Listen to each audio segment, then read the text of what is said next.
Iran पर America और Israel का हमला और चर्चा में नॉर्थ कोरिया के नेता किम जोंग उन।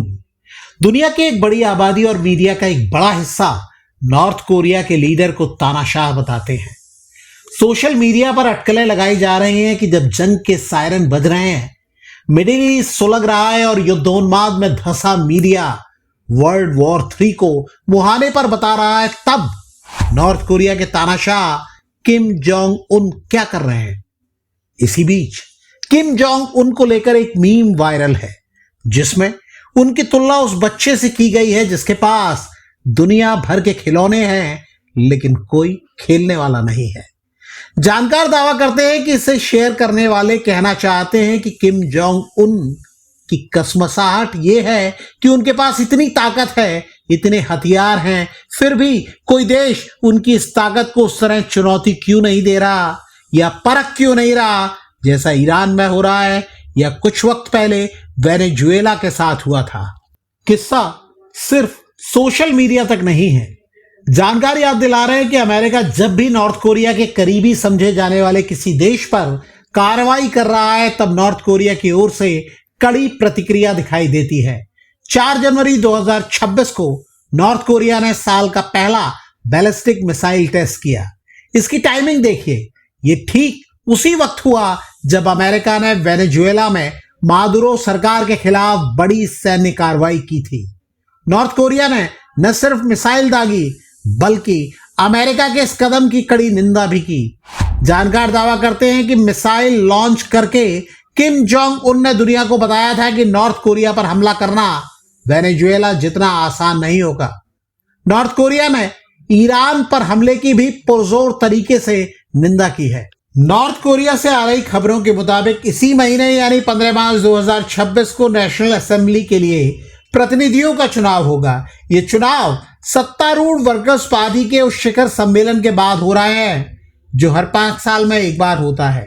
दुनिया की नजर इस बात पर है कि क्या किम जोंग उनको राष्ट्रपति का वो पद दिया जाएगा जो पहले उनके दादा किम इल सुंग के लिए रिजर्व था।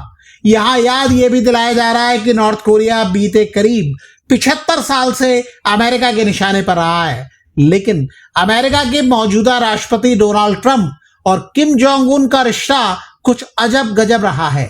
ट्रंप ने अपने पिछले कार्यकाल में किम जोंग उन को किसी वक्त लिटिल रॉकेट मैन कहकर चिढ़ाया था, लेकिन फिर अचानक दोनों के बीच रिश्तों को नया मौका देने की कोशिश शुरू हो गई। ट्रंप ने तब नया इतिहास बनाया जब वो किम से मिले। अब खबरें हैं कि ट्रंप अपनी आगामी चीन यात्रा के दौरान दोबारा किम जोंग उन से मिल सकते हैं। बीते साल अक्टूबर में भी ऐसी मीडिया रिपोर्टें आई थी कि ट्रंप किम से बातचीत के लिए रास्ते तलाश रहे हैं। किम जोंग उन ने भी संकेत दिया है कि अगर अमेरिका उनके परमाणु राष्ट्र होने के दर्जे को स्वीकार कर लेता है तो वो मिलजुल कर रहने को तैयार हैं। जानकार दावा करते हैं कि किम जोंग उन अपनी सबसे बड़ी ताकत परमाणु क्षमता को पेश करते हैं।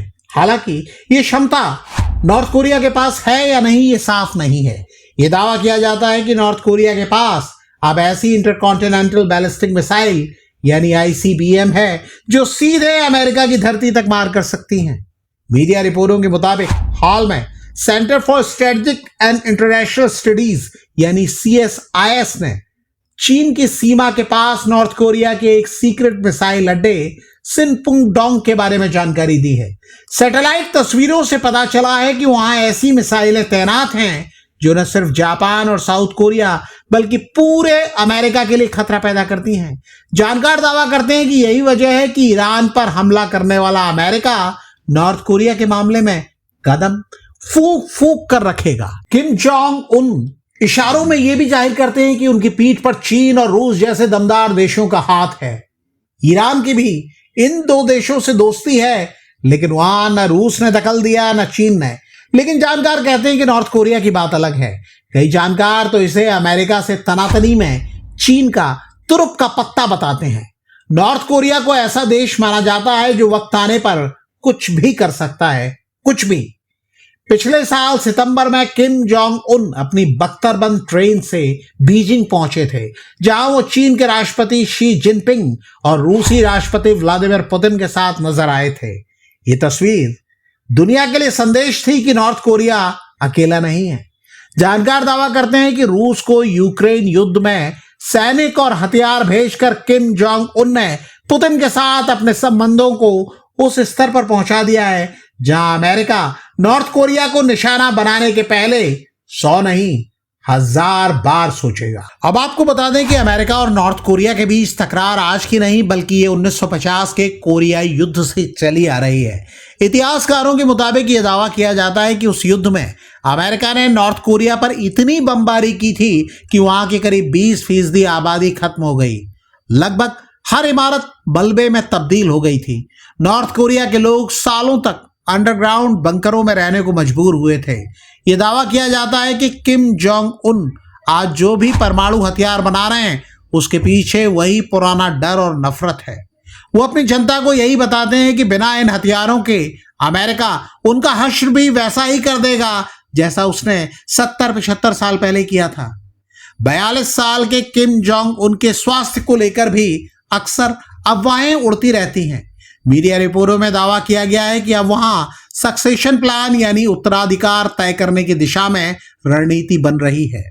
दक्षिण कोरिया की खुफिया एजेंसी NIS का दावा है कि किम जोंग उन ने अपनी 13 साल की बेटी किम जू ए को वारिस चुन लिया है। वो हर महत्वपूर्ण मिसाइल टेस्ट और सैन्य परेड में अपने पिता के साथ दिखती हैं। हालांकि किम की ताकतवर बहन किम यो जोंग भी उनकी गद्दी की बड़ी दावेदार मानी जाती हैं, लेकिन फिलहाल सारी सुर्खियां किम की बेटी किम जू ए बटोर रही हैं। अगर विरासत का ये प्लान तय होता है तो नॉर्थ कोरिया के इतिहास में ये पहली बार होगा जब किसी महिला को सत्ता की कमान संभालने के लिए तैयार किया जाएगा। लेकिन अभी सवाल उत्तराधिकार का नहीं है बल्कि यह है कि क्या अमेरिका की लिस्ट में ईरान के बाद नॉर्थ कोरिया का नंबर है। जानकार दावा करते हैं कि फिलहाल इसकी संभावना कम है या ना के बराबर है। अमेरिका पहले से ही कई मोर्चों पर फंसा हुआ है। किम जोंग उनकी मिसाइलें और उनके पास कथित तौर पर मौजूद परमाणु खिलौने अमेरिका के लिए एक बड़े जोखिम जैसे हैं। किसी को भी यह अंदाजा नहीं है कि चुनौती दिए जाने की स्थिति में किम जोंग उन किस तरह का बर्ताव करेंगे और शायद मिडिल ईस्ट, यूक्रेन और दुनिया के दूसरे तमाम हिस्से जो संघर्ष के ताप से झुलस रहे हैं उन्हें देखकर सतर्क हुए लोग ये नहीं चाहेंगे कि किम जोंग उन या उनके हथियारों को टेस्ट किया जाए। अमेरिका भी शायद ही उनकी परख करना चाहे। इस मुद्दे पर आपकी क्या राय है? कमेंट करके हमें बताइएगा जरूर।